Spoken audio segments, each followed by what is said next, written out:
إن الحمد لله نحمده ونستعينه ونستغفره ونعوذ بالله من شرور أنفسنا وسيئات أعمالنا. من يهده الله فلا مضل له ومن يضلل فلا هادي له. أشهد أن لا إله إلا الله وحده لا شريك له وأشهد أن محمدا عبده ورسوله صلى الله عليه وعلى آله وأصحابه وعلى كل من اهتدى بهديه واستنى بسنته واقتفى أثره إلى يوم الدين. أما بعد، فإن خير الكلام كلام الله وخير الهدي هدي محمد صلى الله عليه وآله وسلم وشر الأمور محدثاتها وكل محدثة بدعة وكل بدعة ضلالة وكل ضلالة في النار. يا أيها الذين آمنوا اتقوا الله حق تقاته ولا تموتن إلا وأنتم مسلمون. يا أيها الناس اتقوا ربكم الذي خلقكم من نفس واحدة وخلق منها زوجها وبث منهما رجالا كثيرا ونساء واتقوا الله الذي تساءلون به والأرحام إن الله كان عليكم رقيبا. يا أيها الذين آمنوا اتقوا الله وقولوا قولا سديدا يصلح لكم أعمالكم ويغفر لكم ذنوبكم ومن يطع الله ورسوله فقد فاز فوزا عظيما. ثم أما بعد.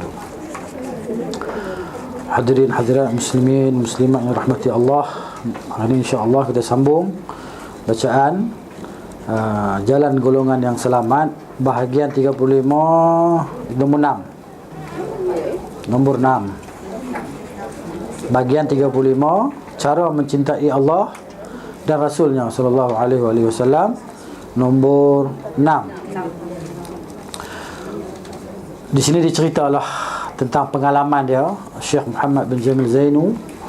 Dia cerita tentang pengalaman dia. Kebetulan kena dengan bab ni, dia pun tulislah dalam buku dia ni. Suatu hari, dia kata, suatu kali penulis bersilaturahmi kepada seorang doktor Muslim. Doktor ni maksudnya ialah tabib lah, seorang doktor Muslim. Penulis melihat banyak gambar orang laki-laki dan perempuan dipajang di dinding. Gambar-gambar lah, gambar-gambar kan. Mungkin gambar kenangan dia lah, kawan-kawan sekolah dia dulu, kawan-kawan satu universiti dengan dia dulu, ditampal kat dinding. Ya? Penulis ni maknanya Syekh Muhammad bin Jamil Zainu, dia pergi ziarah dia lah, doktor ni kan. Pergi ziarah dia, dia tengok di dinding ni gambar orang tu, gambar orang ni, gambar dia pun ada, gambar kawan tadi kan. Gambar kenangan lah, gambar kenangan. Penulis lalu mengingatkannya dengan larangan Rasulullah sallallahu alaihi wasallam dalam soal memajang gambar. Maksudnya menggantung gambar yang bernyawa lah. Gantung gambar yang bernyawa di dinding. Tak kira dalam bilik ke, di mana ke, ruang tamu ke apa ke. Hatta yalah, sekarang ni dah jadi satu trend lah. Maknanya kalau satu masjid ke, satu surau ke, dia nak jemput seorang-seorang ustaz, dia akan buat satu banner, ada gambar ustaz tu pakai dengan sorbannya, pakai dengan jubahnya, maksud dia kan, gambar ustaz sedang bergaya lah maksud dia kan. Lalu digantung di simpang-simpang jalan apa semua. Itu termasuk dalam larangan tersebut kan. Jadi maknanya saya nasihatkan diri saya dan kawan-kawan semua, dan kita semualah, terutamanya kita yang dah belajar sunnah tadi kan. Kita nak jemput ustaz tu, jemputlah, bubuh nama saja. Alah, dia kata alasan nak pergi kenal ustaz. Dulu tak ada apa macam tu. Jadi mana tak ada beza dulu dan sekarang. Cuma sekarang ni teknologi dia semakin canggih. Dia boleh letakkan ustaz tu, dia boleh buat gambar ustaz tu boleh besar lagi daripada ustaz yang ada lah ni. 2 kali saiz ustaz yang ada lah, tapi rupa-rupa ustaz tu lah. Janggut pun nampak lebih tebal, lebih panjang kan, lebih nampak macam ni, lebih ganas lagi kan. Tu dia. Ini maknanya, jadi dinasihatkanlah kan, maknanya tak payahlah tulis saja, nak buat banner tulis nama sudahlah, tajuk ke apa kan. Jadi kalau orang tak kenal, bila dia pergi nanti baru dia kenal lah. Jadi apa kelebihan, apa kepentingan kita tadi nak letakkan gambar-gambar ustaz di surau ke. Sebagian surau macam tu, ustaz ni dia buat jadual, ustaz ni tajuk sekian-sekian, lepas tu dia buat gambar kecil lah, tampal gambar ustaz tu kan. Jadi benda ni dah jadi benda satu, kita kata musibah lah, musibah yang menimpa kita di zaman teknologi yang semakin canggih tadi kan. Maknanya kita dah semakin, itulah, saya teringat sekali Syekh Salim Al-Hilali, dia pernah datang ke tempat kita lah, dan dia pernah dijemput ke KGPA, dan saya pernah hadir di situ. Dan dia kata, orang ambil gambar lah, perah ambil gambar tadi kan. Jadi mana dia kata, ini satu, aku tengok kamu semua ni dah ditimpa fitnah lah, fitnah bergambar ni, musibah bergambar ni dah ditimpa pada kamu dah, kan? Jadi kita ni dah seronok, tak ambil gambar kan, gambar kenangan apa semua. Jadi macam tu. Walaupun ada khilaf di kalangan ulama apa semua, jadi kita ambil yang warak lah. Warak ni maksudnya tinggalkan perkara yang kita kata yang meragukan kita. Jadi mana seboleh-bolehnya lah, setakat kita mampu tadi, kita cuba hindari perkara tersebut. Sebab ada di kalangan ulama yang bagi fatwa dengan berdasarkan nas lah, berdasarkan hadis. Di antaranya Nabi kata, asyaddun nasi azaban yaumal qiyamati al-musawwirun. Orang yang paling berat siksaan dia di hari kiamat besok adalah orang yang mengambil gambar. Tapi walaupun macam tu, maknanya ada ulama yang menterjemahkan, menafsirkan hadis ni, kata gambar yang berukir itu yang tak dibenarkan. Ada pun gambar berukir ni tak ada masalah apa. Ada pun gambar yang kita kata kalau dengan kamera ni kita bukan buat dengan tangan lukis-lukis kan. Jadi kamera ni kita hanya dengan jari kita saja, dia lekat terus masuk macam tu. Dia hanya imbasan bayangan saja, imbasan bayang.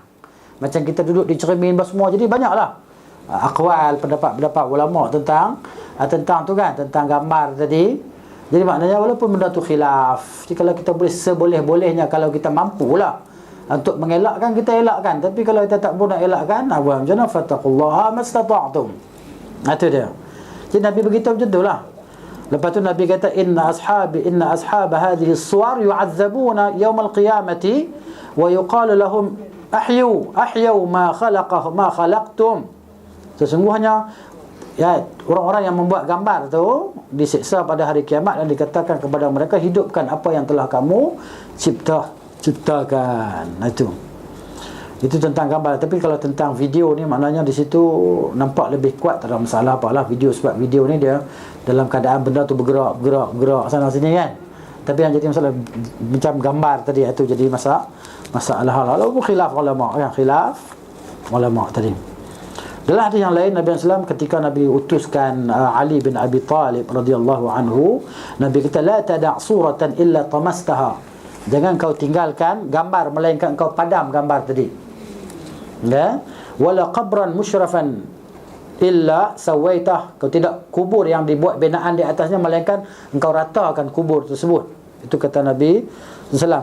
Begitu juga ketika Nabi SAW balik ke rumah dia, rumah Aisyah radhiyallahu anha.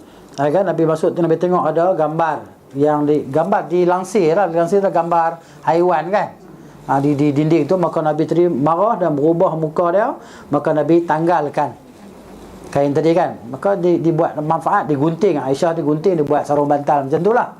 Digunting gambar tadi, dibuat sarung bantal ataupun tempat lapik tidur kita kan, ataupun tempat alas kaki kita. Itu dia. Jadi makna di situ lah.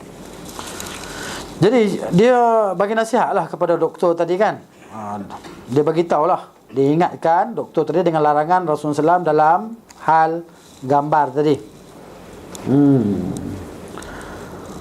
Tetapi dia menolak sambil mengatakan, mereka kawan-kawan saya di universitas, dekat universiti sekali dulu belajar sekali, kawan-kawan ini gambar kenangan lah. Jadi saya lekat dekat dinding bilik saya ni sebagai kenangan. Tengok sekali, rindu pada kawan-kawan, tengok pada gambar tadi. Padahal sebahagian besar dari mereka adalah orang-orang kafir. Yang dalam gambar tu kan belajar sekali kan. Jadi ada muslimnya, ada kafirnya, ada macam-macam lagi lah. Jadi macam tu. Apalagi para wanitanya yang memperlihatkan rambut dan perhiasannya dalam gambar tersebut. Sekali lah, student wanita apa semua sekali lah. Jadi Syekh Muhammad ni nasihat kepada doktor tadi. Dan mereka pula berasal dari negeri komunis, Rusia lah ni, ataupun China kan. Itu dia. Jadi macam tu. Sang doktor ni juga mencukur janggutnya. Dia kata sini jenggotnya. Bahasa Indonesia dia panggil jenggot. Jenggot ni janggut lah. Kan? Bahasa Arab panggil lihyah. Kan? Jadi dia seorang yang mencukur janggut lah doktor ni kan. Penulis berusaha menasihati, nasihatkan dia. Janggut ni sunnah, dan Nabi SAW suruh kita simpan janggut ni, jangan dicukur janggutnya, kan. Itu. Tetapi ia malah bangga dengan dosa yang ia lakukan. Dia seronok, dia bangga dengan apa yang dia buat. Saraya sambil mengatakan bahawa dia akan mati dalam keadaan mencukur janggut. Saya nak mati dalam keadaan mencukur janggut. Itu. Jadi dia bangga. Jadi mana begitu kan? Jadi orang kalau tak ada belum ada hidayah, belum ada hidayah daripada Allah Subhanahu Wa Taala ni, macam itulah kan. Jadi tak tahulah macam mana keadaan. Itu. Jadi kita perlu berbanggalah dengan sunnah Nabi kita. Kita berbangga. Jadi kita setakat yang kita mampu kita boleh buat. Biarlah orang nak kata apa, orang kata macam-macam lah. Orang label kita dengan macam-macam label kicap ke, tomato sauce ke apa ke, akan teroris, pengganas ke apa. Tapi kita bukan pengganas, kita bukan teroris. Kita simpan janggut ni kerana apa? Kerana Nabi kita. Ada pun kata trim lah bagi lawa sikit, kan? Trim lah bagi cantik sikit. Kalau ada janggut, kalau lawa tu lawa juga, kalau tak lawa jugalah, kan? Walaupun hang trim janggut macam mana, hang cukur janggut macam mana, kalau tak lawa lah. Tapi kalau hang tak cukur janggut, tak trim janggut, kalau lawa tu lawa lah. Tak boleh nak kata apa. Tapi maknanya Allah Ta'ala ciptakan manusia ni semua lawa. Lawa tu dia comel lah, handsome dan cantik lah. Macam satu kisah Al-Imam Malik rahimahullahu ta'ala, kan? Dengan seorang yang datang bertanya soalan kepada dia tentang, dia ni kata kepada isteri dia kata, kalau kamu tidak lebih cantik daripada bulan, maka jatuhlah talak. Kan? Dia duk gurau main dengan isteri dia, bukan ada apa, dia gurau aja, main-main. Maka dia main, mana teringat balik, weh, bulan cantik daripada isteri aku, maka habislah. Tapi dia serabut lagi. Dia pergi jumpa Imam Malik. Dia tanya, ya Imam, dia kata, aku telah berkata kepada isteriku, kan, kalau kamu tidak lebih cantik daripada bulan, maka jatuh talak. Imam Malik duk fikir. Dia kata, tidak ada yang lebih cantik daripada bulan, maka jangan duk ulang lagi lah, jatuh talak satu dah. Imam Syafi'i duduk jauh, dia duduk tengok kawan tu duk tanya soalan dengan tok guru dia, Imam Syafi'i. Bila kawan tu lalu dekat dia pun tahan kawan tu. Dia tanya, tadi soalan apa? Dia nak ambil manfaat jugalah, nak dapat ilmu daripada soalan dan jawapan student tadi kan, tilmiz, anak murid. Jadi kawan tadi bagi tahulah cerita dia dengan Imam Malik tadi, soalan apa yang dia tanya dan apa jawapan yang dia dapat. Maka Imam Syafi'i kata, Al-Imam Syafi'i kata, tak, bahkan isterimu lebih cantik daripada bulan. Kawan tadi pun kecemburuan dia pun dah ni lah, sebab orang Arab tadi kan. Ara'aitaha, bila kau tengok isteri aku. Kawan dia pun dah, dia kancing gigi dah, mungkin dah genggam penumbuk ke apa lah. Mungkin jugalah dia nak marah kawan tu lah. Bila kamu tengok isteri aku? Dia kata, aku tak pernah tengok isteri yang. Tetapi tidakkah kau baca dalam Al-Quran, Allah Ta'ala kata, laqad khalaqnal insana fi ahsani taqwim. Sesungguhnya kami ciptakan manusia dalam keadaan sebaik-baik ciptaan, seelok-elok ciptaan. Maka isterimu lebih cantik daripada bulan. Dia kata macam tu. Jom kita patah balik, jumpa Al-Imam Malik. Maka berbincang dengan Imam Malik. Imam Malik pun kata, dia kata, akhta'a Malikum wa asaba Syafi'i. Malik silap dan Syafi'i benar. Tok guru tadi dia kata macam tu.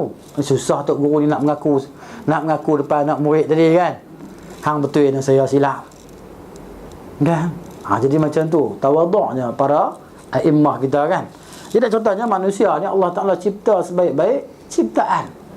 Allah jadikan perhiasan untuk kaum lelaki dan perhiasan untuk kaum wanita. Perhiasan untuk kaum lelaki adalah janggut mereka lah. Kalau tak ada janggut, nak buat macam mana? Kalau ada janggut, alhamdulillah, nikmat. Kan? Nikmat. Itu dia. Jangan kita berasa wala tahinu wala tahzanu. Jangan berasa hina dan jangan kita berasa duka cita orang lain tak ada janggut, kita seorang ada janggut. Jangan kita berasa duka cita. Kan? Wa antumul a'lau. Kamu adalah orang-orang yang tertinggi. In kuntum mu'minin, kalau kamu beriman. Jadi kita berbangga dengan Nabi kita SAW. Itu dia. Jadi walaupun orang nak label kita dengan macam-macam label, terserah pada mereka. Hak tu apa yang mereka cakap tadi, mereka akan kutip balik apa yang mereka cakap tu di hadapan Allah Subhanahu Wa Taala besok. Penatlah mereka. nak cari kita besok kan, nak pergi minta maaf, aku minta maaf kan. Kalau dia jumpa kita, kalau dia tak jumpa kita, kan nak buat macam mana? Bonus yang tak seronok lah maknanya.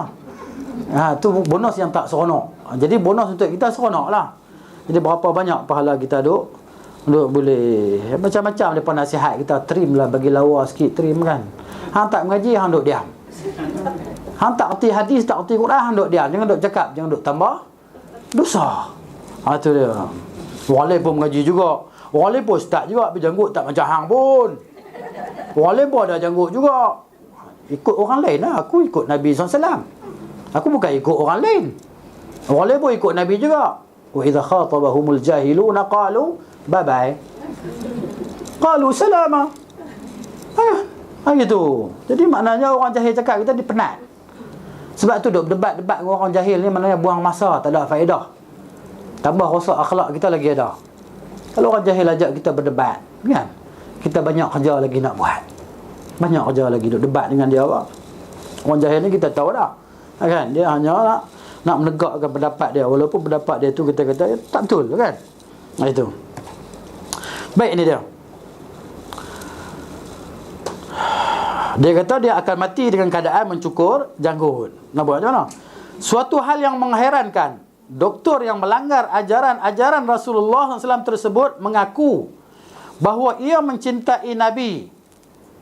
Kepada penulis dia berkata, katakanlah wahai Rasulullah, aku dalam perlindunganmu, ya Allah. Ya Rasulullah, madad. Dia pada kata tu. Lah ni dia kata pula, ya Husain, madad. Tengok dalam tu, dalam YouTube tu. Ustaz, saya nak tunjuk. Kalau ada lah, tak ada, tak nak buat macam mana? Ni, kalau nak tengok lah. Nak tengok ke tak mau? Nak tengok, tapi kalau ada di sini lah. Tak tahu lah internet di sini ada ke tidaknya.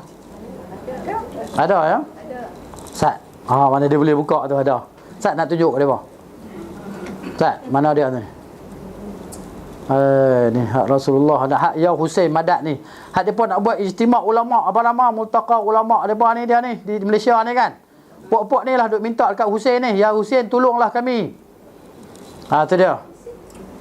Husain cucu Rasulullah lah. Dulu dia minta kat Rasulullah. Lalu dia minta kat Husain pula. Menisat ni, lambat nak cari. Kan tu dia. Saya nak tunjuk. Ni hak apa nama? Hak orang Malaysia ni. Hak geng-geng Habib ni.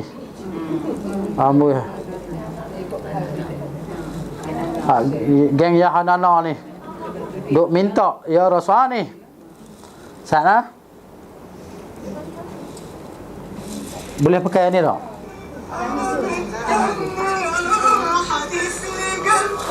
Nampak tak? Tak nampak lah.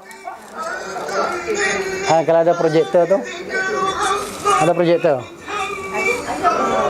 nak tunjuk ni. Tak ni Husain Minni apa semua Husain daripada saya. Ya last sekali ya Husain Madad. Ni. Hak ni dah apa nama Al-Habaib. Ni, Habaib ni apa nama puak-puak Habib yang datang di Malaysia duk bagi ceramah di masjid-masjid ni. Kan? Yang tok-tok menteri duk ikut semua ni. Kan? Inilah dia ni. Duk minta Madad. Madad ni tolonglah kami. Ya Husain, tolonglah kami. Dulu dia kata Madad, tolonglah kami ya Rasulullah. Ini dia pakai ainul syirk. Benda syirik yang nyata, yang jelas. Tapi benda ni mana dia? Jabatan agama dia. Mana majlis agama tak mana? Kan? Apa tindakan dia pak? Sebab dalam tu mungkin ada orang-orang ni, puak-puak ni. Ni. Ni Al-Jufri ni. Yang duk mewahabikan orang apa semua. Depa ni lah wahabi yang sebenarnya. Ni.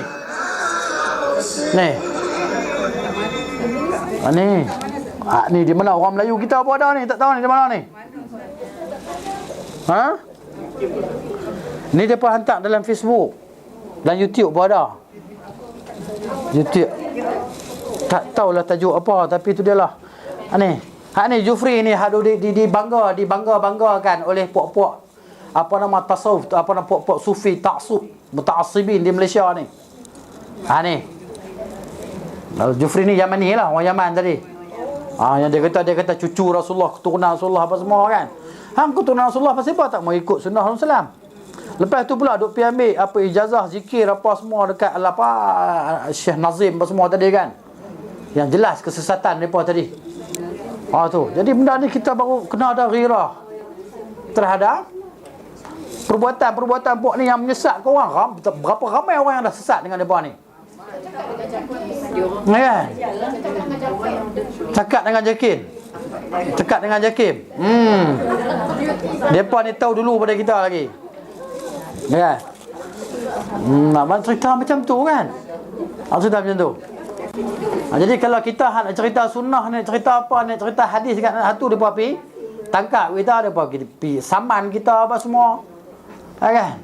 Tapi kalau kita sebut tentang benda-benda yang boleh merosakkan akidah ni, tak apa, depa ada kepahaman depa sendiri. Tentu pula. Kan? Ambil tindakan, sekat tadi program yang depa nak buat ni, depa siap ada poster depa. Perjumpaan ulama sedunia. Ulama sedunia, ulama depa. Duk ajak orang pergi puja sembah kubur tu kan. Yang duk ajak orang duk cium tapak kaki tok guru tadi. Hak tu pun ada juga. Tapi tu dia kalau tunjuk tak ada masalah. Hak duk menari-menari lompat lepas tu terekam kaki tok guru pi apa nama kucup kaki tok guru tadi kan. La haula wala quwwata illa billah. Jadi maknanya begitu. Ni. Macam-macam lah kita tengok. Bila dah ada teknologi ni kita mudah tengok. Kan? Benda yang merosakkan, benda yang tak merosakkan mudah. Kan? Dengan syiahnya, dengan apa nama puak-puak sufi tadi. Tu nak ceritanya sufi tadi dah masuk, dah teruk lah dalam Malaysia kita ni kan. Dah serabut dah. Kan? Dan mereka ada malam selawat, malam apa cinta rasul apa semua. Macam tu. Cinta rasul ni bukan ada malam tertentu. Tiap-tiap malam, tiap-tiap hari cinta rasul. Ya. Sama lah tarekat apa buat tu, Naqsyabandi ke apa kan?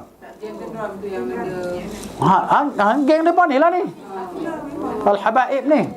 Al-Habaib ni jamak kepada Habib lah. Habib sekian-sekian, Habib sekian-sekian mari kan. Itu. Tu dia. Jadi benda ni kita nak buat macam mana? Kita bagi tahu lah takat yang kita mampu. Kalau dia tak mau ikut, pulang lah. Bukan kita paksa dia apa. Tu dia. Benda tu jelas-jelas lah. Pergi sujud pada kubur, sujud pada manusia, kan? Duk minta kepada orang yang dah mati, duk minta kepada Rasulullah SAW pun ainul syirik. Minta kepada Nabi itu pun ainul syirik juga.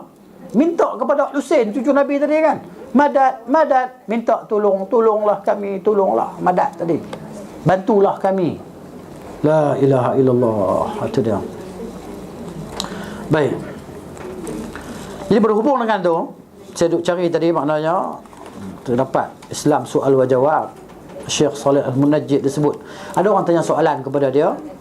Adakah Nabi SAW mendengar suara orang yang memanggilnya, suara orang yang menyerunya sedang baginda dalam kuburnya? Soalan. Orang tanya soalan. Jawapan dia, kan? Nabi SAW dalam kuburnya dalam kehidupan barzakh. Mendapat nikmat kurniaan Allah Azza wa Jalla, kita tak tahu kaifiat dia macam mana. Okey. Bukanlah kehidupan barzakh seperti kehidupan dunia. Bahkan ia pertengahan di antara kehidupan dunia dan kehidupan akhirat. Awwalu manazilil akhirah. Kubur tadi. Mana rumah pertama sebelum kita pergi berpindah ke rumah yang seterusnya, iaitu alam akhirat. Karena ini kita mengetahui bahawa baginda SAW telah wafat sebagaimana wafatnya para anbiya sebelumnya. Begitu juga selain mereka. Tengok. Firman Allah Ta'ala dalam surah Al-Anbiya ayat 34. Jelas-jelas Allah beritahu Al-Anbiya 34. Allah kata, "Wa ma ja'alna li basharin min qablikal khuld." Allah kata. Al-Anbiya 34. Kami tidak jadikan manusia sebelum engkau mereka itu kekal. Tak ada manusia kekal. Termasuklah Khidir alaihissalam yang sebagai orang anggap dia ni tak mati. Allah Ta'ala kata, tak ada. Wa ma ja'alna min qabl li basharin min qablika al-khuld. Kami tidak jadikan manusia sebelum engkau tu mereka tu kekal. Afa imitta fahumul khalidun.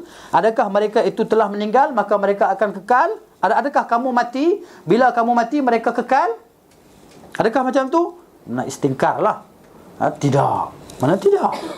Jadi mereka meninggal, kamu pun meninggal dunia juga. Itu surah Al-Anbiya, surah Ar-Rahman ayat 26-27, Allah Ta'ala kata, kullu man 'alaiha fan. Semua yang ada di atas muka bumi ini binasa. Ar-Rahman, surah Ar-Rahman ayat 26-27, kan? Allah kata, kullu man 'alaiha fan. Wa yabqa wajhu rabbika dzul jalali wal ikram. Yang kekalnya wajah Tuhanmu yang maha agung lagi maha mulia. Kemudian dalam surah Az-Zumar ayat 30, Allah Ta'ala sebut, Allah kata, innaka mayyitun wa innahum mayyitun. Sesungguhnya engkau mati dan mereka semua mati, Allah kata. Gitu. Rasulullah SAW telah wafat sebagaimana manusia lainnya.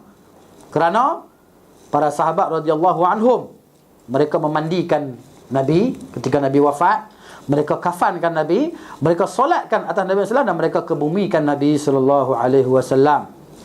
Jika Nabi masih hidup, saya mereka tidak melakukan yang demikian. Kalau Nabi masih hidup. Kehidupan di alam barzakh adalah kehidupan yang khusus, yang khas. Para anbiya, mereka hidup di alam barzakh. Begitu juga para syuhada hidup dengan kehidupan yang khusus, tidak sama dengan kehidupan di dunia. Sabda Nabi sallallahu alaihi wasallam dalam hadis yang dikeluarkan oleh Al-Munziri dan Al-Baihaqi, dan dia mensahihkannya, Nabi kata, al-anbiya'u ahya'un fi quburihim yusallun. Para anbiya, para nabi, mereka hidup di kubur mereka, mereka solat. Macam mana nak fikir? Tak boleh lah. Nak fikir macam mana? Nak, benda tu kita nak bayang, mana boleh gambarkan. Alam barzakh. Barzakh ni maksudnya penyekat,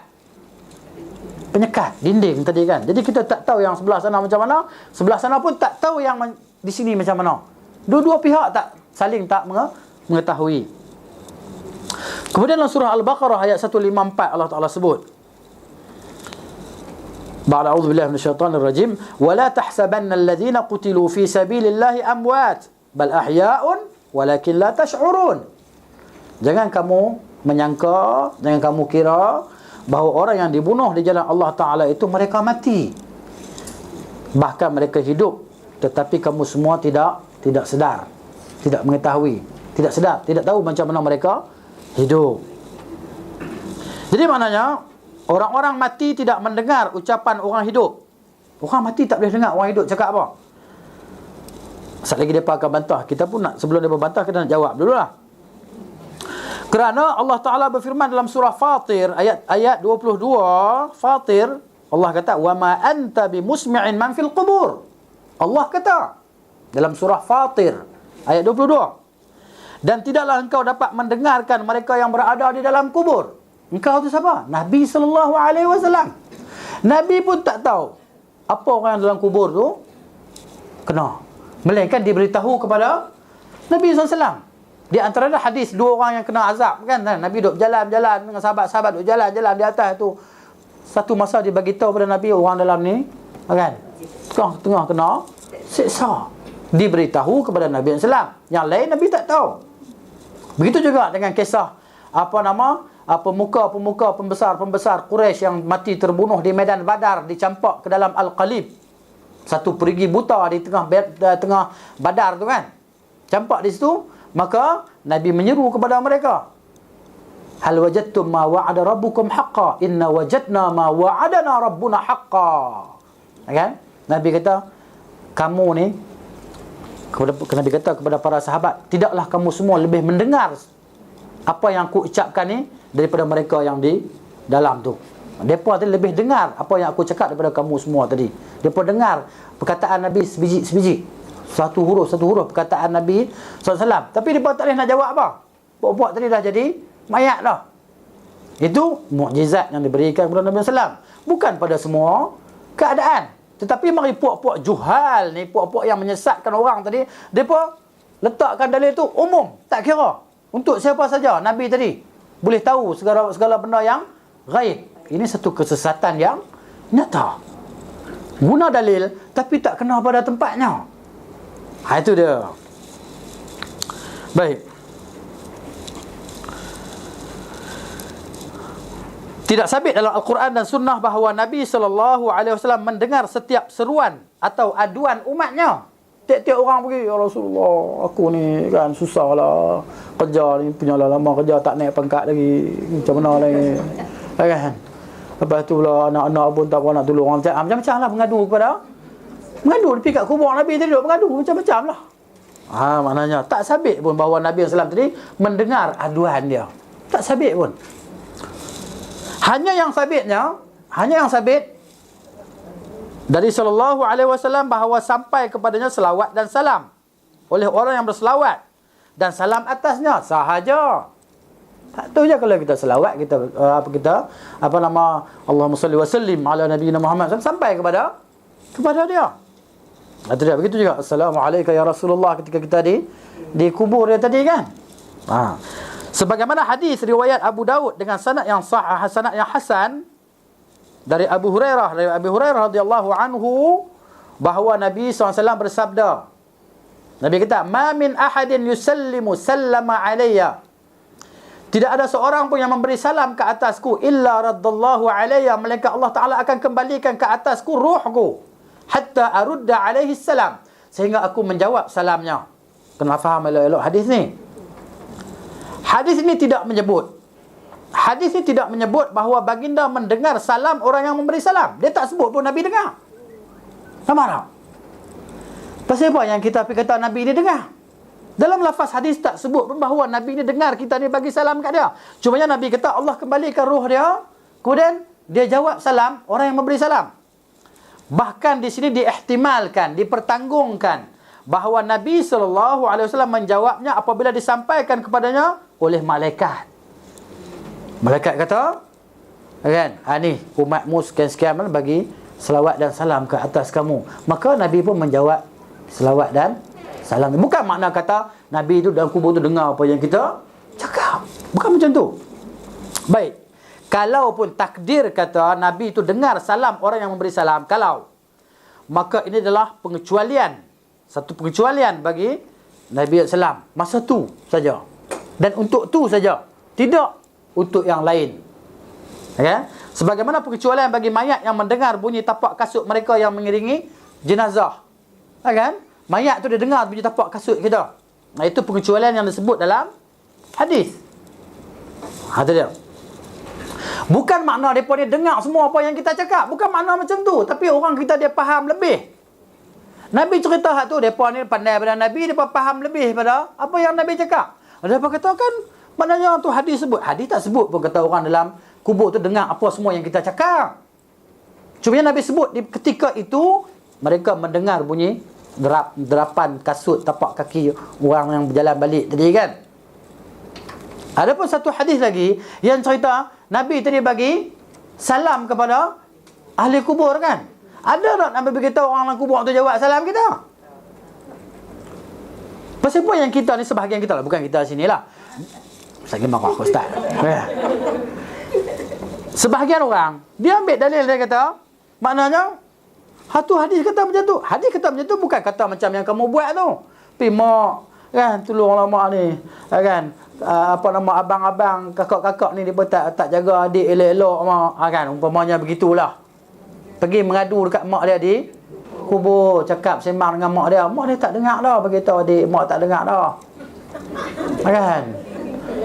Mak duduk di alam lain dah, mak duduk di alam barzakh dah. Kan? Mana tahu kita tolong jawab dekat dia lah, bukan kita ada orang jawab dia kan. Dia jawab tu. Tu cerita dia. Jadi maknanya jadi dalil tu macam tu, tak kena faham macam tu. Jangan faham lebih daripada apa yang Nabi cerita tadi. Orang kita dia faham lebih. Bukan orang kita lah, tak kira lah kata-kata orang tadi kan. Dia faham lebih. Dia kata tu hadis cakap mana Nabi bagi salam pada orang dalam kubur, mestilah orang tu jawab. Mesti tu hak kamu kata. Nabi tak kata. Nabi pergi dalam pergi ke ziarah kuburan, Nabi kata assalamualaikum dara qaumin mu'minin. Dara qaumin mu'minin. Wa inna insyaallah bikum lahiqun. Kan Nabi khitab tadi kan. Bukan bermakna kata orang dalam kubur tu dengar apa yang Nabi cakap. Tak. Nabi pun tak tahu apa yang berlaku kepada si fulan di dalam kubur itu kecuali diberitahu kepada Nabi kita sallallahu alaihi wasallam. Itu dia. Adapun kita berdoa, minta terus, mohon terus kepada Nabi SAW macam madad tu, itu dia panggil ainus syirki, syirik yang terang dan nyata. Penyengutuan terhadap Allah Taala kerana apa? Kerana menentang ataupun hendak menghapuskan syirik tadi, Nabi diutuskan. Melarang manusia daripada perbuatan syirik, itulah dia di antara tujuan diutusnya Nabi sallallahu alaihi wasallam. Tiba-tiba mereka tadi menjadikan Nabi itu sebagai sekutu bagi Allah. Dan sekarang ni pula dia jadikan Husain itu sebagai sekutu bagi Allah. Husain radhiyallahu anhu tu kan, cucu Nabi sallallahu alaihi wasallam tadi. Macam tu macam kita tengok tadi lah. Berapa ramai manusia dah jadi sesat dengan depa tadi. Dajjalun, kadzabun, penipu, pendusta, menggunakan agama tadi kan. Jadi maknanya berpenampilan diri macam orang yang hebat dalam agama lah, dengan janggutnya, dengan sorbannya, dengan jubahnya apa semua. Tu dengan cakap yang lunak lembutnya, kan, menipu orang. Jadi habis rosak umat. Puak-puak ni lah dhalun mudillun, orang-orang yang sesat lagi menyesatkan manusia daripada jalan Allah Subhanahu wa taala. Kita ni bukan makna kita tak cinta pada Nabi, kita cinta pada Nabi lebih daripada mereka mencintai Nabi sallallahu alaihi wasallam. Tapi makna cinta kita kepada Nabi mestilah berdasarkan apa yang Allah Taala aturkan. Allah Ta'ala tunjuk tata cara, adab-adab bagaimana nak mencintai Nabi SAW. Bukan ada malam-malam tertentu, bahkan setiap hari dan setiap saat kita mencintai Nabi SAW. Itu dia. Kalau takat menyanyi contoh kata dia cinta Nabi, tu pembohong, kan? Macam orang duk menyanyi dalam tu lah, radio TV tu kan, cerita cinta kawan ni, cinta kawan tu, pembohong lah. Pembohong. Itu dia. Jadi artis ni penipu lah. Artis ni penipu dan pembohong lah. Siapa? Dia berlakon. Berlakon tu tipu lah. Dia buat dosa lah. Jangan duk pergi jadi anak-anak jadi artis. Artis ada dua, hak pelukis tu satu artis juga kan. Lukis pun tengok lah lukis apa kan. Itu dia. Ni duk bohong orang, duk berlakon ni. Itu dia. Dia pun nak marah lah. Qulil haqqa walau kana murran, katakanlah yang benar walaupun pahit, pedih, kan? Kena ceritalah kebenaran itu. Itu dia. Dalam hati penulis berkata, dalam hati penulis dia berkata lah, dalam hati dia kata, kawan ni teruk sungguh, engkau mendurhakai perintahnya, perintah Rasul engkau tak mau ikut, tapi kau kata kau cinta pada dia. Kan? Bagaimana mungkin akan masuk dalam perlindungannya? Dan apakah Rasulullah SAW tu akan rela dengan syirik tersebut? Minta Rasulullah suruh jadi pelindung dia. Tu dia. Sampai tahap tu kan. Ni tahap mendewakan yang dilarang oleh Nabi SAW. Sesungguhnya kita dan Rasulullah SAW berada di bawah perlindungan Allah saja. Kita dan Rasulullah ni berada di bawah perlindungan Allah. Bagaimana dia minta, ya Rasulullah lindunglah aku, ya Rasulullah madad. Na'udzubillah. Kan? Itu dia. 7. Kecintaan kepada Rasulullah adalah tidak dengan menyelenggarakan peringatan. Bukan macam tu. Pesta, berhias. Hias surau masjid dengan lampu-lampu yang berkelipan semua, cukup bulan bil naik. Kan? Tak apa ni, kita cinta Rasul ni tak apa. Bazir tak apa. Kan? Itu dia. Lepas tu siap dengan spanduk-spanduk bergerak daripada satu kawasan ke satu kawasan. Di atas padang apa semua, kalau siapa-siapa tak pergi akan diambil tindakan. Kan? Itu dia. Terpaksa lah pergi, tidak kena tindakan. Pasal apa? Paling kurang tak mencintai Rasul. Kalau hari kerja tu kena cuti habis semua. Kan? Dan menyenandungkan syair yang tak lepas dari kemungkaran. Dalam syair itu perkataan-perkataan syirik tadilah.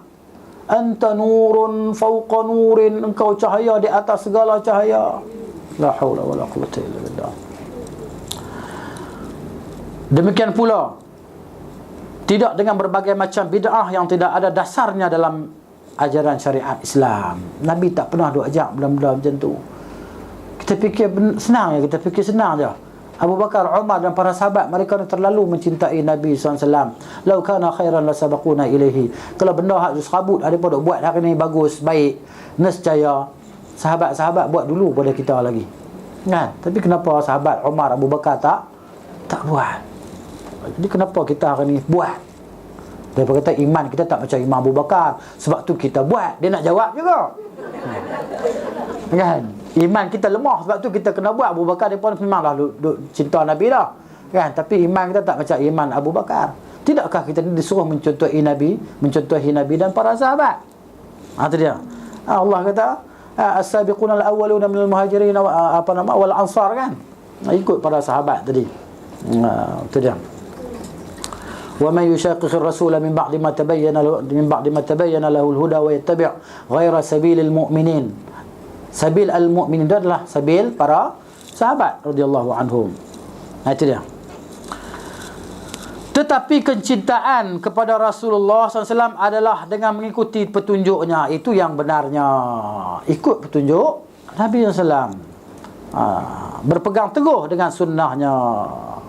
Bila sebut sunnah ni, bukan sunat. Orang kita ni faham sunnah ni, sunat sembahyang qabliyah, ba'diyah, puasa hari Isnin, Khamis, apalah kan, puasa tak kira lah, benda-benda sunat. 6 bulan Syawal, dia ingat sunat. Sunnah ni bukan sunat yang kita dah masuk tu. Sunnah ni makna tariqah, jalan. Masuklah padanya yang wajib ataupun yang mustahab. Tak kira lah. Sunnah, tariqah, jalan Nabi sallallahu alaihi wasallam, serta dengan menerapkan ajaran-ajarannya. Terapkan dalam diri kita, dalam diri anak-anak cucu kita, isteri kita dan sebagainya. Ajaran Nabi SAW tadi, kan. Contohnya kita mula daripada benda-benda yang kita nampak mudah dan remeh, tapi dia bukan remeh benda tu. Minum tangan kanan, minum duduk, makan dengan tangan kanan, masuk rumah bagi salam, pergi dapur bagi salam, masuk bilik bagi salam. Ya. Mana dah kalau kita nak salam ni makna apa? Assalamualaikum, sejahtera ke atas kamu. Daripada ruang tamu masuk tengok isteri kita kat dapur, Assalamualaikum. Tak masalah apa. Kan? Biasakan salam dalam rumah tadi. Jumpa anak kita dalam bilik tak? Assalamualaikum, dia buat apa tu? Kan? Jadi macam tu. Maknanya hidup kan benda yang biasa ni, kan. Supaya dah jadi kebiasaan jumpa orang Assalamualaikum. Tapi kena jugalah orang bagi salam dengan kita bagi salam. Macam sebahagian kawan-kawan Pakistan, biasalah dekat Pakistan sana, kita bagi salam kuat-kuat, dia pun bagi salam balik. Nak suruh dia dengar salam kita, Assalamualaikum. Assalamualaikum. Bila dia nak jawab salam? Dia nak fadilat tu bagi salam, padahal kita dulu pada dia. Kita dah siap dah, dah siap dah, prepare lidah kita tu, kan? Nak sampai dekat dia nak bagi salam ni. Tengok. Assalamualaikum. Dia, Assalamualaikum. Pernah tak jumpa? Pernah, kan? Biasanya kalau di Pakistan, orang Pakistan ni macam tu. Orang Pakistan tengok. Dia bagi salam, tengok. Tanya dia, hang ni tak kerti jawab salam ke? Kalau macam tu macam mana? Siapa nak jawab salam? Dia kena jawab. Sebab jawab salam ni wajib, kan? Tapi macam itu tak, mana dia bagi salam tu tak apalah. Kita Waalaikumsalam, tapi hang kena jawab salam aku dulu lah. Kita kena ajar sikit buat-buat ni, kan. Kena ajar dia. Dia dah biasa macam tu. Dia dah biasa. Jadi kita nak kena ajar bagi salam dan jawab salam. Tak ada orang nak bagi salam apa, makcik? Fasallimu ala anfusikum, Allah kata. Surah apa, ingat tak? Ya, kan? Apabila kamu masuk dalam rumah tadi, kan, Allah kata, ada dalam Quran tu.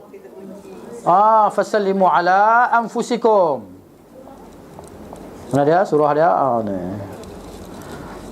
Surah An-Nur ayat 61. Masya-Allah, ada orang hafal lah.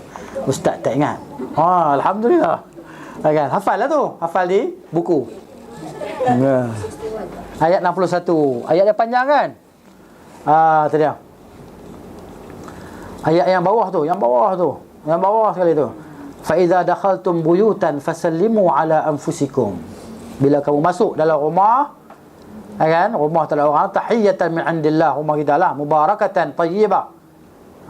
Salamu alaina wa ala ibadillahi salihin. Ada dah hamba-hamba Allah yang soleh dalam ni? Ada, dia kata. Ada, kita tak boleh masuk lah. Ada dalam bilik Ustaz? Ada. Ada kat luar. Tu dia. Jadi fasallimu ala anfusikum. Assalamu alaina wa ala ibadillahi as-salihin. Itu. Baik. Sungguh alangkah indah ungkapan penyair tentang kecintaan sejati di bawah ini. Nanti buat lagu pula lah. Kan? Ini penyair jahili ya. An-Nabirah Az-Zubiyani, dia ni mati 5 tahun sebelum perutusan Nabi SAW lah. Tapi dia syair dia cantik. Sama dia Islam kata wallahu alam. Dia kata di sini kalau dalam bahasa Arab dia kata apa? Ta'sil ilahi wa anta tuzhiru hubbahu. Engkau menderhakai Tuhan sedangkan engkau menzahirkan engkau mencintainya. Hadza la'umruka fil maqali badi'u. Dia kata demi dirimu, dia kata sesungguhnya ini adalah ucapan yang cantik. Hadza la'amruka fil maqali badi'u. Walau kunta tasduqu hubbahu la ata'tahu. Kalau engkau benar engkau mencintainya, nescaya engkau mentaatinya. Innal muhibba liman yuhibbu muti'u. Sesungguhnya orang yang mencintai, bagi siapa yang dia cintai, mentaati. Cantik syair dia kan. Mana engkau derhaka kepada Tuhan, tapi engkau zahirkan engkau ni cinta padanya. Aku cinta padamu ya Rasulullah. Kan? Ada banner, satu banner kat kawasan kat kampung saya duduk tu. Malam tadi nak pergi ke mana, Shah Alam. Tengok dekat Simpang 4 tu ada besar banner tu. Syekh mana lah, Syekh ada sorban semua kan. Malam apa, cinta Rasul. Tajuk dia, aku sahut cintamu ya Rasulullah. Kan tajuk dia. Aku sahut, macam itulah. Aku sahut cintamu ya Rasulullah. Maksud dia gitu. Masa Nabi cinta kat, dia kata Nabi cinta kat kita, aku jawablah cintamu, maksud gitu. Tapi kenalah dengan syair ni. Engkau menderhakai Allah, menderhakai Rasul. Engkau buat benda yang Nabi tak ajar dalam agama. Mengadakan perkara-perkara bid'ah dalam agama. Nah. Jadi engkau mengaku engkau cintakan Nabi. Buat apa yang Nabi tak suruh. Tu dia dalam agama. Kalau menanya, kalau betul lah kita ni nak dapat hidayah, senang dengan satu hadis pun kita boleh faham dan kita boleh terima. Tapi kenapa? Ahlul ahwa ni, orang-orang yang mengikut hawa nafsu ni, mereka akan gunakan berbagai tapi, berbagai dalil tapi. Tapi ini banyak sangat tapi kan. Beriman dengan Allah Ta'ala tadi kan, cukup. Satu hadis ni sudah cukup untuk kita kalau kita nak dapat hidayah daripada Allah Ta'ala. Itu dia. Tapi kaum yang bantah ni sangat ramai lah. Yang membantah tu sangat ramai. Yang taat ni sikit sangat. Itu dah. Keutamaan membaca selawat untuk Nabi SAW. Allah Subhanahu wa taala berfirman dalam surah Al-Ahzab ayat 56, a'udzubillahi minasyaitonir rajim, innallaha wa malaikatahu yusalluna 'alan nabiy ya ayyuhallazina amanu sallu 'alaihi wa sallimu taslima. Ayat ni budak kecil pun hafal. Sebab tiap-tiap minggu duk dengar khatib duk baca di atas mimbar. Sampai depa boleh hafal budak-budak ni kan. Khatib. Hatta lenggok khatib khutbah tadi depa boleh tiru. Wahai orang-orang yang beriman, kan? Ada lenggok khatib tu kan. Depa boleh tiru. Lepas tu doa pula. Doa selepas doa khutbah yang kedua tu kan. Tu dia. Depa boleh tiru. Jadi sesungguhnya Allah dan para malaikat berselawat ke atas Nabi SAW. Wahai orang-orang yang beriman, adalah kamu berselawat ke atasnya, kata Nabi, dan salam, berilah salam penghormatan kepadanya. Jadi ayat ni adalah ayat umum. Bila ayat tu datang umum, jangan kita khususkan, kecuali pengkhususan itu daripada Nabi SAW. Ayat tu mari umum. Umum ni bila? Kecuali bukan di tempat-tempat yang dalam tandas semua tak lah. Kan? Di atas kereta sedang memandu, sedang masak, sapu sampah, umum. Sambil buat kerja, selawat ke atas Nabi SAW. Itu dia, selawat. Siapa yang kerja selawat pada Nabi tadi, dengan hadis yang diriwayatkan oleh Al-Imam At-Tirmizi rahimahullahu ta'ala, sesungguhnya Nabi SAW bersabda, Nabi kata al-bakhilu, orang yang kedekut ni, man dzukirtu indahu, orang yang aku ni nama aku disebut di sisi dia, falam yusalli alayya, dia tak berselawat ke atasku. Orang kata Rasulullah, dia pun buat tak tahu ya. Kata sallallahu alaihi wasallam. Macam dia. Kemudian hadis yang diriwayatkan oleh al-Imam Al-Bukhari rahimahullahu taala, sabda Nabi sallallahu alaihi wasallam, Nabi kata raghima anfu rajulin dzukirtu indahu falam yusalli alayya. Nabi kata raghima anfu mri'in, maksudnya tersembamlah. Macam itulah maknanya, teruklah perangai, macam itulah. Kalau bahasa Arab ni raghima anfu, hidung ni tersembam di atas tanah. Hidung tersembam di atas, muka tadi tersembam di atas tanah. Kenapa? Hidung ni adalah tempat yang paling mulia daripada segala anggota badan. Tanah tu maknanya tempat sehina-hina tempat lah. Jadi tempat yang mulia ni jatuh di tempat yang hina. Maknanya teruklah perangai seseorang apabila disebut nama aku, dia tidak berselawat ke atasku. Kan SAW kita berselawat ke atas Nabi SAW. Itu dia. Jangan kita khususkan malam selawat. Malam selawat. Awak malam ni tak boleh selawat. Kuala Lumpur berselawat. Kuala Lumpur berselawat. Jadi maknanya jadi orang di Kuala Lumpur berselawat. Hadis riwayat Tirmizi pula hasan li ghairihi, maksudnya qala Nabi sallallahu, Nabi kata aulan nasu bi, manusia yang paling utama dengan aku yaumal qiyamati, pada hari kiamat, aktsaruhum alayya salatan, orang yang paling banyak berselawat ke atasku. Maknanya orang yang paling utama dengan Nabi SAW pada hari kiamat, orang yang paling banyak berselawat ke atas Nabi. Bukan payah pun. Jadi kita ni nak cari masa bersendirian ni payah kan, melainkan ketika kita memandu ke. Atau masa tu kita biasa bersendirian. Bila kita biasa bersendirian, tak usahlah duk buka apa tu kan. Apa nama? Depan tu radio apa semua tu. Buat iKim ke apa ke kan, lagu kan, tak kira lah untuk orang apa, santapan di waktu tengah hari, santapan telinga dengar kan. Dah kita tak payah, kita zikir je, selawat ke. Daripada sini nak pergi ke rumah kita, mungkin kita boleh selawat 10 kali kan, 20 kali. Banyak benda yang kita boleh buat. Baca qul huwallah 10 kali ke, Allah bina untuk kita rumah dalam syurga. Subhanallah wa bihamdih 100 kali ke, Allah hapuskan dosa kita walaupun seperti buih di lautan. Jadi kita buat benda tu, tak ada masalah apa. Berzikir kan, zikir. Benda yang mudah-mudah tadi kita buat, tak payah. Baik. Al-Imam Al-Bukhari meriwayatkan, Abu Aliyah berkata, selawat Allah adalah pujiannya untuk Nabi di hadapan para malaikat. Adapun selawat para malaikat adalah doa untuk beliau sallallahu alaihi wasallam. Ibnu Abbas radhiyallahu anhuma berkata, berselawat artinya mendoakan supaya diberkati. Maksud dari ayat di atas sebagaimana disebutkan oleh Ibnu Katsir dalam tafsirnya, iaitu sesungguhnya Allah Subhanahu wa taala menggambarkan kepada segenap hamba-Nya tentang kedudukan hamba-Nya, iaitu Nabi lah SAW. Nabi dan kekasihnya di sisinya di alam arwah, di alam arwah. Itu dia. Allah sebut tentang kedudukan Nabi SAW di alam arwah, di alam barzakh. Sekarang ni kan, itu Nabi berehatlah kan, Nabi berseronoklah dengan kehidupannya di alam barzakh, yang kita ni tak tahu macam mana keadaan dia. Dan kita tahu Nabi ni berada di a'la illiyin, fi illiyin, di tempat yang tertinggi sekali kan. Nabi SAW tadi di alam barzakh. Itu dia. Sebab tu Nabi kata ketika Nabi nak wafat, bali rafiqal a'la, bali rafiqal a'la, bali rafiqal a'la kan, bersama dengan teman-teman yang tertinggi.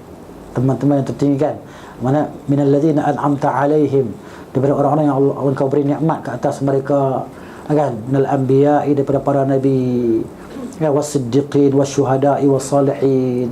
Jadi Nabi bersama dengan para anbiya alaihimus salatu wasalam daripada saudara-saudaranya di alam barzakh, di alam arwah, sallallahu alaihi wa alihi wasallam. Kalau kita teringin duduk dekat Nabi sallallahu, di akhirat banyaklah kita berselawat kepada Nabi. Dan bukan kita khususkan bilangan-bilangannya, kan? Sebagaimana mereka apa yang Nabi khususkan untuk fadilat tertentu. Tapi kalau kita nak baca lebih daripada tu, tak ada masalah. 100 ke 200 ke 1000 ke, lagi tak sampai rumah selawat, tak ada masalah apa, kan? Itu dia. Macam kita nak musafir pergi mana-mana, utara ataupun selatan, maka masa 3 jam 4 jam, dalam masa 3 jam 4 jam tu banyak zikir yang kita boleh buat. Betul. Dan kita ni dapat ketenangan. Ala bi zikrillah tatma'innul qulub, tatma'innul qulub. Ketahuilah dengan berzikir, ingat Allah Taala tadi, hati jadi tenang. InsyaAllah Allah selamatkan kita dalam perjalanan kita apa semua. Bagus juga. Dia tulis dekat signboard tepi jalan tu kan. Semoga anda selamat, perjalanan anda selamat. Berzikirlah subhanallah walhamdulillah wallahu akbar kan. Kita baca subhanallah wa bihamdih tu. InsyaAllah Allah hapuskan dosa kita, Allah naikkan darjat kita insya-Allah. Sebab kita ni selalu buat dosa. Tiap-tiap hari buat dosa. Kan mana ada orang kata hari ni aku tak ada dosa, aku rasa. Pasal apa? Pasal aku tak bersembang dengan siapa-siapa. Kan? Mulut tak kata tapi tangan duk kata kat orang. Dia. Ni. Kan? WhatsApp lah, Telegram lah. Tangan duk kata kat orang. Mulut diam tapi tangan duk kata tu. Tu dia. Sebab apa? Sebab raja ni duk bagi tahu. Balas balik dia kata dekat hang, balas balik. Tangan duk ketak. Tangan duk ketak dah. Duk ketak tangan dah. Tak mana nak pitak ni. Nak tulis. Tu dia. Habis. Jadi Allahu akbar. Tu.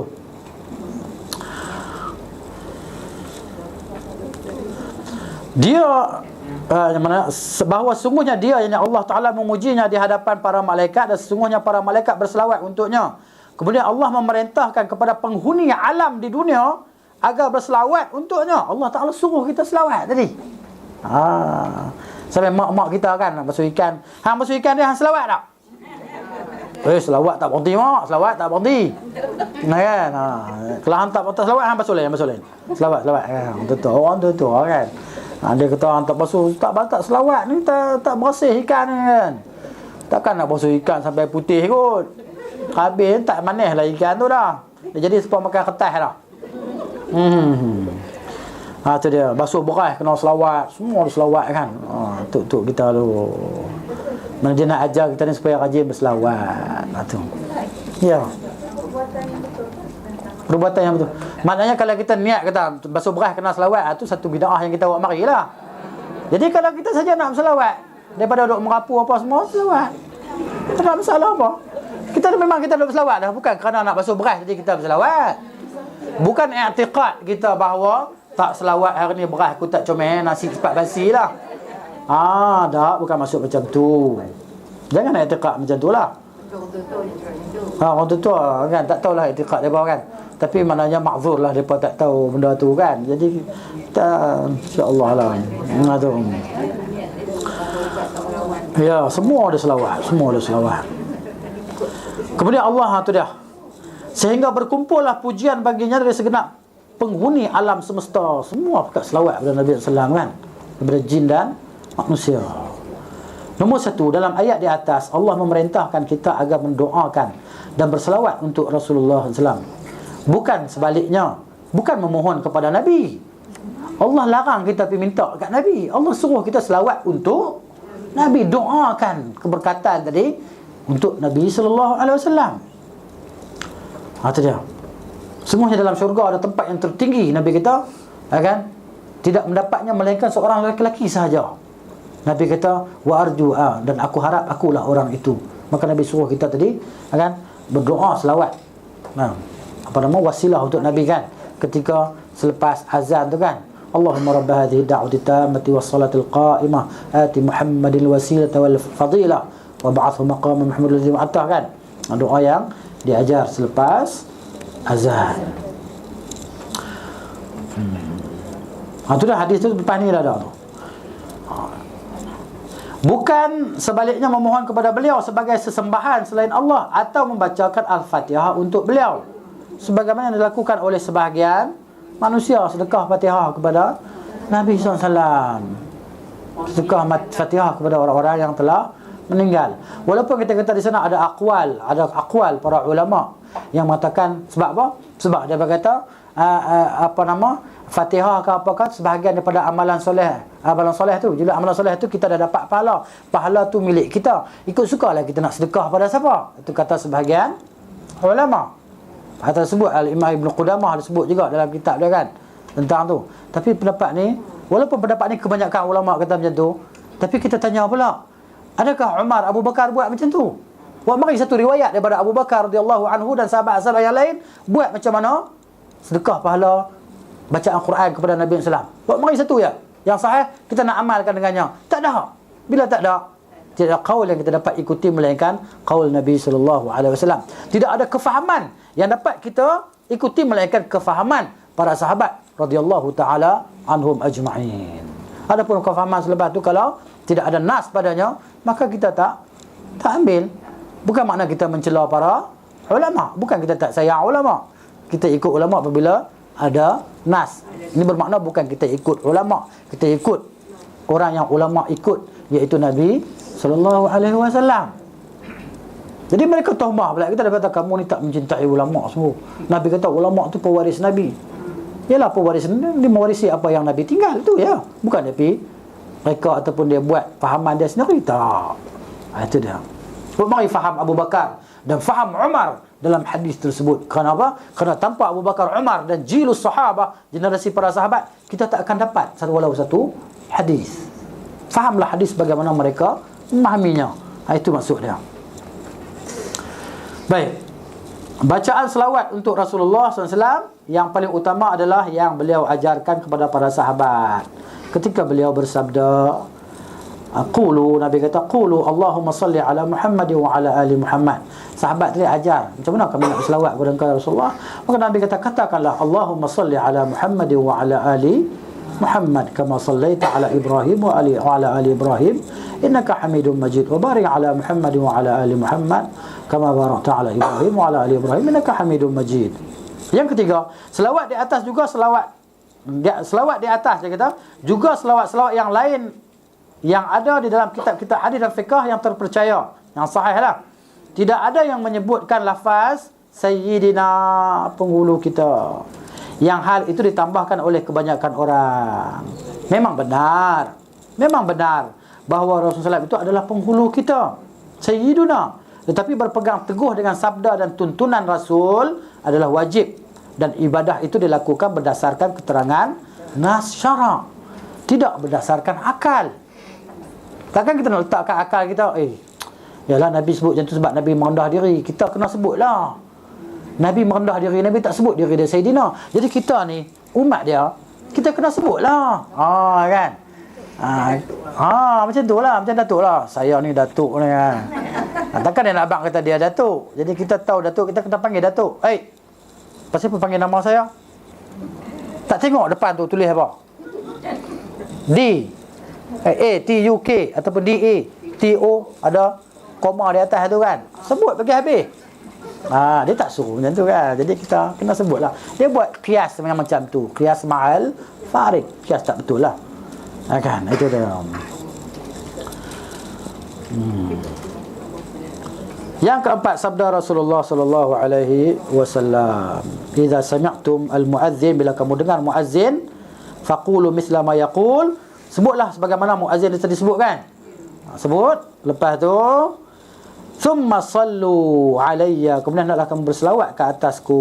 Fa innahu man shalla alayya salatan, sesungguhnya barang siapa yang berselawat ke atasku dengan satu selawat, sallallahu alaihi biha ashran, Allah akan berselawat ke atasnya 10 kali. Kemudian salullaha liyal wasilata, kemudian kamu semua mintalah kepada Allah Ta'ala wasilah untukku. Wasilah ni satu darjat. Apa dia wasilah? Nabi kata wasilah itu ialah fa innaha manzilatun. Wasilah itu adalah satu darjat fil jannah, dalam syurga. La tambaghi illa li'abdin min ibadillah, hanya layak untuk seorang hamba daripada hamba-hamba Allah Ta'ala yang semua tadi, daripada Adam alaihissalam sampai orang terakhir mati di akhir zaman, seorang yang dapat manzilah tu ataupun darjat itu. Wa arju an akuna ana huwa, Nabi kata, aku harap manzilah tu aku punyalah. Kan? sallallahu alaihi wa alihi wasallam. Faman sa'ala liyal wasilata, ini janji Allah. Dan Allah suruh Nabi bagi tahu dekat kita, barang siapa yang minta untuk aku al-wasilah itu, halat lahu syafa'atu, halal baginya syafaat di akhirat besok, halal dapat syafaat Nabi sallallahu alaihi wasallam. Maknanya yang kita nak syafaat Nabi. Kita ni kalau boleh nak duduklah dekat Nabi sallallahu. Kita tak pernah jumpa Nabi, tak pernah tengok Nabi. Nabi pun tak pernah jumpa kita, tak pernah tengok kita. Tapi di akhirat besok dia boleh kenal kita. Macam mana dia kenal kita? Macam hadis dalam Muslim, betul lah kan? Maknanya kita ni datang pada hari kiamat, hari akhirat besok, ghurran muhajjalin, dalam keadaan bercahaya di anggota wuduk. Nabi boleh kenal itu umatku. Itu umatku. Sallallahu alaihi wa alihi wasallam. Kemudian doa memintakan wasilah. Kita berhenti di sini. Atau nak baca bagi habis, berhenti sini kan? Nak kalut nak pergi mana? Kan? Nak bagi habis buku kan? Nak habis buku baca sendiri di rumah tak habis dah. Kan? Ataupun memang dah habis dah kot baca. Orang muka surat lagi lah. Insya-Allah kan. Lepas ni kita tengoklah buku apa yang patut kita baca. Tapi saya nampak tu buku bagus, Fitnah Akhir Zaman. InsyaAllah buku tu baik kan. InsyaAllah. Ya saya. Gambar tadi Ustaz. Yang surat khabar tu kalau kita dia terbuka gambar tu dia hadis ni umum je. Hadis umum. Jadi kita itulah keadaan kita ni hidup di akhir zaman ni. Banyak benda yang kita tak boleh nak melarikan diri daripadanya. Maka fattaqullaha mastata'tum. Bertakwalah kepada Allah semampu kita. Istighfarlah banyak-banyak. Nak buat macam mana? Dan la yukallifullahu nafsan illa wus'aha. Allah tidak memberati kita melainkan apa yang kita boleh buat. Macam surat gambar lah, surat khabar semua tu termasuklah dalam hadis tadi kan. Tapi macam mana kita nak buat? Tak mampu nak buat dah. Takkan nak beli surat khabar di kedai dia, kita pun ambil gunting kan. Susahlah kita nak buat tadi kan.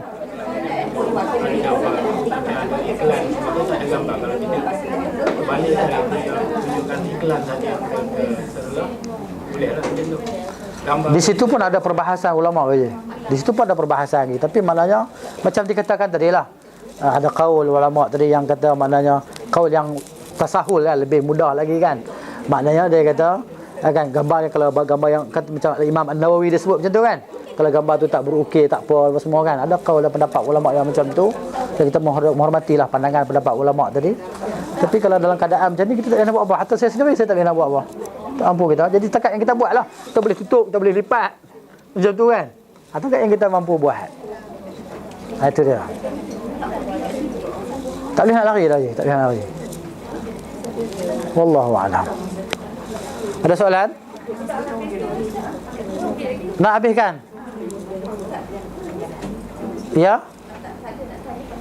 Orang bagi dia kita nak tinggal kat ataupun Madinah, dia orang pesan tolong tanam kirim salam dekat sana. Oh, tolong kirim salam dekat Nabi. Kita abangkan tu lah, kita beritahu kat dia. Hang bagi salam sendiri lah. Kan? Yalah keluarga kita kan. Ada beradik kita. Kita ni kena bagi penjelasan lah tentang tu lah, kena bagi penjelasan lah kepada mereka kan. Jawapan dia pun macam tu lah. Ustaz boleh kata boleh apa semua. Ustaz tadi macam tu lah. Kita nak buat macam mana ya? Jadi gambar-gambar kat rumah keluarga kita boleh ditambahkan. Digantung, ditayang tu kan. Itu memang ittifaqul ulama lah. Atas mari ke yang kita ditayangkan lah, tak kira lah gantung ke, pakai frame macam ni ke, letak macam tu ke. Tak dibenarkan lah. Dalam bilik ke, luar bilik ke, kat pejabat ke, dalam album tu maksudnya ada perbahasan lagi lah kan? Jadi macam tu lah. Maknanya kita ni fattaqullaha mastata'tum lah kan? Tanya ni lah, masing-masing dia boleh tanya ni kan? Tanya imanku macam mana kan? Kalau orang iman yang kuat tadi dia itulah. Ya. anak dalam majlis perkahwinan, anak gambar graduation semua tu perkahwinan. Termasuklah. Kalau ikut pendapat tadi kan, sekarang ni kita kata ada benda ni khilaf, perselisihan di kalangan ulama. Jadi seeloknya, sebaiknya, sepantasnya, kalau nak betul nak ikut nas tadi kan, Jadi maknanya tak payahlah kalau ikutnya lah. Tapi kalau nak buat juga, kita nak kata apa? Kan? Itu ada orang kata boleh lah.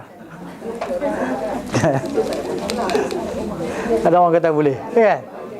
Jadi bab gambar ni orang dah bahas lama lah. Ada ustaz-ustaz, ada profesor yang ada PhD, ada 3 PhD apa semua kan. Ada pun dah cerita, ada apa kata gambar itu tak apa, ada apa kata gambar ni hanya apa imbasan bayangan saja, kan? Macam kita duduk depan cermin, kan? Duduk depan cermin, jadi cumanya cermin tu dia tak ambil gambar kita, tak lekat di situ. Tapi kalau kamera ni dia macam ada satu alat yang melekatkan bayangan kita di situ. Tik lalat kecil-kecil pun nampak, kan? Jadi maknanya ada berkata tak ada masalah apa lah. Itu sebahagian ulama lah. Kalau yang berpegang pada pendapat ni, kita tak kata apa dekat dia, silakanlah. Kita menghormati pendapat dan pandangan ulama. Macam tu kan? Jadi macam tu. Sebahagian dia kata, ni tak apa, gambar ni bukan berukir. Yang disimpan lah album lah. Tapi yang gantung di dinding tu tak ada khilaf ya? Digantung di dinding, yang letak di atas meja ke apa ke. Tak kira lah, dia sebut dalam ni. Kita tambah lagi, gambar-gambar pemimpin ke, penguasa ke, akan raja ke, siapa ke. Tak kira lah. Ustaz, kalau kita keluarkan gambar-gambar tu, kita buat apa dengan gambar tu, Ustaz? Terpulang lah nak buat apa pun. Nak simpan ke apa ke. Kan? Nak simpan ke, nak buat lapik roti canai ke apa ke. Terpulang lah, terpulang. Sayang. Tak apalah, kita ingat macam ni lah, tak apalah, insya-Allah kan. Kita tengok gambar ni teringat masa aku muda-muda dulu kan. Kan? Tak apa, insya-Allah di akhirat esok kita jadi muda balik. Dan muda lagi lawa lah. Kan? Tak ada janggut dah. Dalam syurga tak ada janggut, tak ada. Walaupun satu urat janggut misai tak ada dah. Semuanya amrat. Amrat ni macam budak kecil yang tak ada misai janggut tu lah. Rambut ada lah sebab rambut tu elok. Tidakkah botak chin lagi tanya. Tapi wanita semua mesti aurat ke? Tak ada dah masalah aurat-aurat. Tak ada dah di akhirat besok. Tak ada dah benda-benda ni, tak ada dah. Yang adanya hanya nikmat saja dalam syurga. Jadi maknanya jangan fikir, aku bebas lah berjumpa lelaki ni lelaki. Tak lah macam tu. Kan? Tak lah maknanya. Benda di akhirat besok. Nabi cerita tu hak kita yang kita ambil. Apa saja yang kita nak dari akhirat besok. Ada. Siapa? Tanya siapa? Siapa nak tua? Tanya siapa? Hang nak tua tak? Tanya saya pun tak mau tua. Tapi nak buat macam mana jadi tua juga lah. Tanyalah siapa. Kan? Hang ni kalau hang suka ke janggut tu kan? Mana kerana sunnah Nabi tadi kan. Kalau Nabi jenis cukup janggut kita pun cukup janggut juga. Tak ada masalah apa. Macam tu. Tapi di akhirat besok insya-Allah taala. Yang pentingnya boleh masuk syurga dululah. Kan? Yang pentingnya boleh masuk syurga dulu. Dia sembang sonok kan. Dia cerita pasal syurga, sembahyang pun tak. Kan? Sembahyang pun tak, puasa pun tak, cerita pasal syurga. Kan?